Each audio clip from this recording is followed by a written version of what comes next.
क्या आप देश और दुनिया की खबरों से रह जाते हैं बेखबर? तो सब्सक्राइब कर लीजिए हमारे HT न्यूज चैनल को और बेल आइकॉन को दबाना मत भूलिएगा। ये गूंगी खातून सिर्फ एक दरख्वास्त लेकर दारुस्सलाम नहीं आई थी। ये किसी की माँ है, किसी की बेटी है। वो सुन नहीं सकती और ना ही बोल सकती है, लेकिन इसकी आंखें और इसके इशारे सब कुछ बयान कर रहे थे। दारुस्सलाम में आई इस खातून ने एक उम्मीद, एक सवाल किया और आजमाइश थी कि क्या दारुस्सलाम में खामोश आवाज़ों को भी सुना जाता है। और जवाब मिला इंसानियत की ज़बान में। मजलिस के फ्लोर लीडर अकबरुद्दीन अवैसी ने ना सिर्फ इस खातून की बिपता को अपने दिलो दिमाग से सुना, बल्कि उसके इशारे भी समझ गए।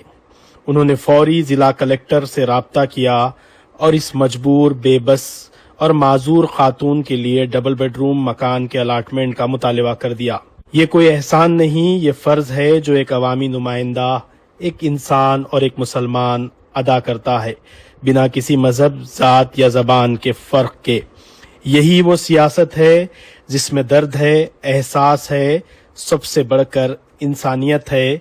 और सियासत को इंसानियत के खातिर हमेशा आगे आना चाहिए।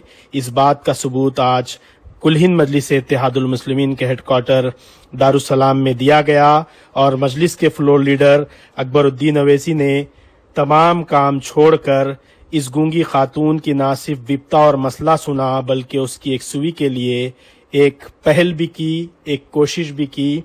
कलेक्टर ने तयख़ुन दिया है कि इस खातून को तरजीहाती बुनियाद पर डबल बेडरूम मकान अलाट किया जाएगा।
मैं बोला तो नया